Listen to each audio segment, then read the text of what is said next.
Friends, get the key ideas from The Speed of Trust. The One Thing That Changes Everything. By Stephen M. R. Covey with Rebecca R. Merrill synopsis. The Speed of Trust, 2006, is about the importance of trust and how it can improve all aspects of our lives, from personal relationships to productivity in the office. Trust improves communication, and in doing so, speeds up efficiency and lowers cost at the same time. Throughout this book, the authors offer us tips on exactly what to do to increase trust in our lives. What's in it for me?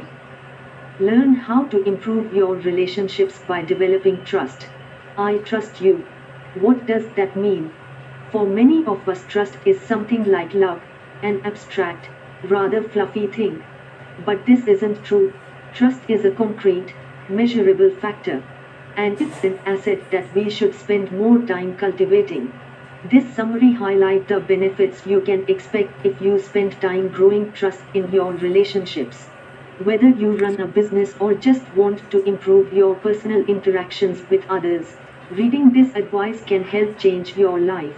In this summary, you'll learn why it's better to behave with integrity than win at all costs, why every time you go through airport security, you are paying a trust tax, and how you should forgive those who betray you, to a certain extent. Trust makes everything better by increasing speed and lowering costs. Pick up a newspaper and you'll immediately be confronted by headlines about fading trust in banks, corporations, and relationships. Trust affects everything. But what is it exactly, and how does it affect us so much? Trust can be defined as the confidence you have in someone. When you trust others, you feel assured in their abilities to do something, such as paying back money, or staying faithful to you in a partnership. Trust is beneficial to us, as it facilitates good communication. For example, it's far easier to understand someone when you trust them. You have probably experienced times when your best friend, whom you trust, understands what you are saying even when you aren't speaking clearly. Conversely, you'll find it harder to understand what people you are not so familiar with are talking about, even if they are speaking in plain terms. Aside from our friendships, if we can achieve trust through improved communication, it's excellent for business. Interestingly, trust enables us to do things more quickly at a lower cost.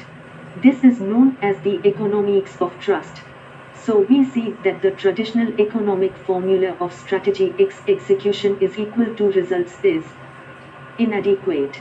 An element of trust must be added, and this comes in two forms. One is a trust tax, for relationships experiencing waning trust. Another is a trust dividend, if there's a high level of trust. The formula then would be strategy x execution, x trust is equal to results. So in the airport security line, the equation would therefore involve a trust tax, which would lead to a slower, less efficient end process. Distrust generates many problems. Learn how to trust yourself by becoming credible. Cultivating self-trust is crucial. If you can't trust yourself, how can anyone else trust you? To foster self-trust, you need to make yourself credible by adopting the four cores. The first is integrity.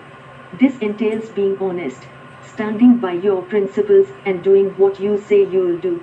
One way to increase integrity is to make and keep commitments to yourself, even if it just means consistently getting up when your alarm clock goes off every morning.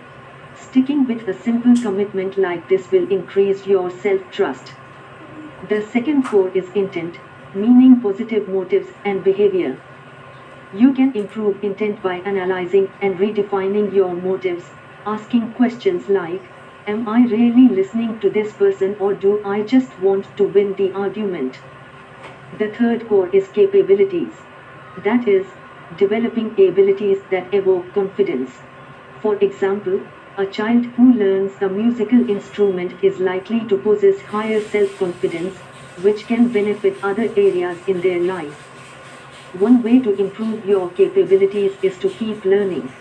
Try reading up on new developments in your industry or doing your own research in an area you are interested in.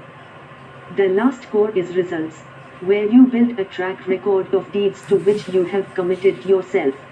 FedEx, for instance, has a respectable reputation for actually delivering overnight as they promise. Because of this, we trust their delivery methods, and so does the company itself. By working on these core principles, we develop our own self-trust, and in the end this helps others to trust us too. Improve your behavior to increase trust in your relationships. To establish trust in your relationships, you need to behave in a trustworthy way.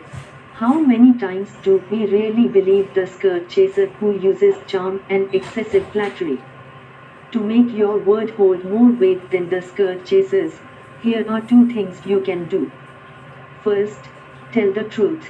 Omitting information, double talking, or spinning stories are all different ways we avoid speaking the whole truth, even if we're not lying outright. The problem is, this behavior erodes trust, whereas being candid increases it. If you have got a reputation for being dishonest, you'll make it hard for yourself to keep good relationships. Another thing you can do is demonstrate respect for others by showing them you care. When people think you really care about them, they are less likely to believe you want to con them, and will start putting faith in you. So how can you show you care? You can do the tried and true thank you notes, acknowledge the contributions of people around you, be generous in giving acknowledgement, and avoid bad-mouthing people. Bear in mind, though, that you'll undo all the good that comes from this behavior if you overdo it. We all appreciate a straight and honest talker, but stating clearly how much you hate your friend's new romantic partner, for example, is simply hurtful. Avoid going overboard, otherwise you will strain your relationships and weaken your trust levels. The following analogy will help you see clearly if you are creating or destroying trust. Try thinking of your efforts in terms of a trust account. When you act in a trustworthy way, you make a deposit. When you act to the contrary, you make a withdrawal. The aim here, then, would be to stay in credit. This means asking others for feedback on your behavior. Doing so will help you gauge how you are progressing and where you can improve. This way you'll receive and maintain trust from others. Build trust with stakeholders through alignment, reputation, and contribution. In business, you are often told you need to please your stakeholders. But what does this mean exactly? Stakeholders can be divided into three types: internal, employees; external, the market; and societal, other members of society who judge your business. Each of these stakeholders require different approaches in order for them to trust you and your business. In order for internal stakeholders, employees, to trust an organization, they need to observe alignment. This means that the organization must act in a trustworthy way. When they do so, the trust that results is beneficial for all. When employees trust each other, they communicate better, which increases efficiency and results in company growth and even pay raises.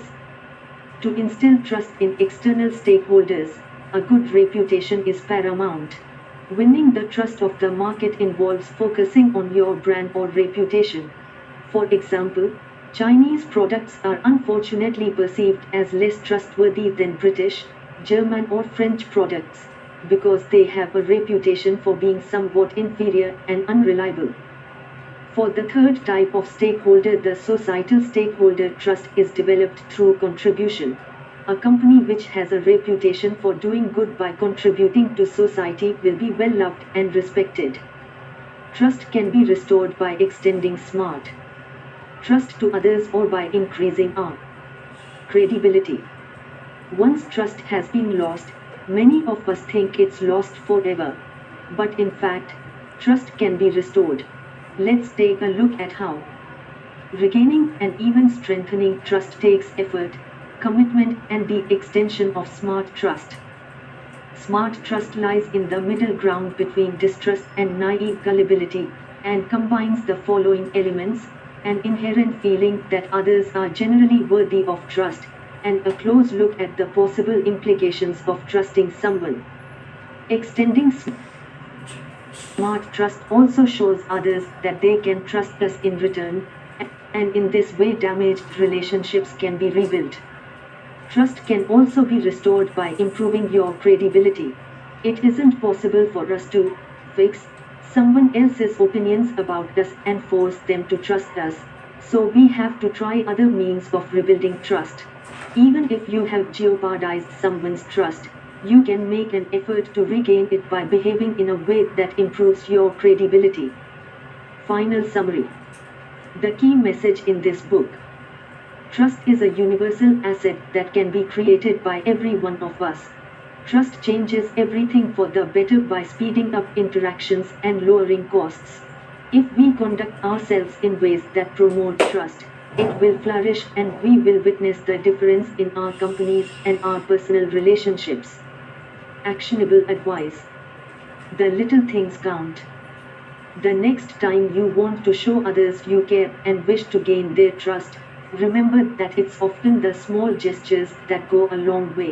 Taking a little time to call them, or taking them aside at work to acknowledge their efforts will help build their trust in you. Thank you for reading this book summary. Do share your feedback with us.